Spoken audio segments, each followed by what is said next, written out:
नमस्कार। स्वागत है आप सभी का हैप्पीनेस उत्सव 2022 के इस तीसरे सप्ताह में। और हमारा ये तीसरा सप्ताह आधारित है कहानी पर। इस हफ्ते हम आपको हैप्पीनेस की बहुत ही रोचक और अच्छी कहानियाँ सुनाएंगे। तो इस क्रम में हमने अब तक सुनी 2 कहानियाँ, जीत किसकी और हाथी की रस्सी। तो आज मैं आप सबको सुनाने जा रही हूँ एक बहुत ही प्यारी सी कहानी जिसका नाम है किसका फैसला। तो आइए आज की कहानी शुरू करते हैं। एक आदमी और उसका 12 वर्ष का बेटा अपने गधे के साथ शहर की तरफ जा रहे थे। उनको इस तरह चलते देखकर राह चलते लोग हंसने लगे।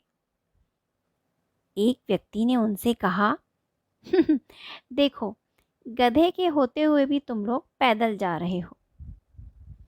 यह सुनकर दोनों पिता पुत्र सोच में पड़ गए। उन्हें लगा कि कह तो ये व्यक्ति ठीक ही रहा है। जब हमारे पास गधा है तो हम दोनों पैदल क्यों जा रहे हैं। तो झट पिता ने बेटे को गधे पर बिठा दिया।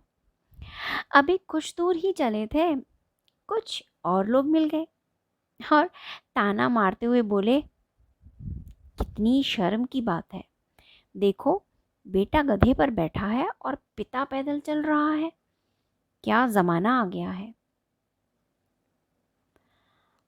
अब बेटे को लगा कि वो व्यक्ति ठीक कह रहा है। अब बेटा गधे से उतर गया और उसने पिता को गधे पर बैठा दिया। अभी थोड़ी दूर आगे गए ही थे कि एक राहगीर ने कहा, देखो, यह आदमी कैसे मजे से गधे पर बैठा है और बेचारा बच्चा पैदल ही दौड़ रहा है। कैसे हाँफ रहा है बच्चा। यह सुनकर पिता को बुरा लगा।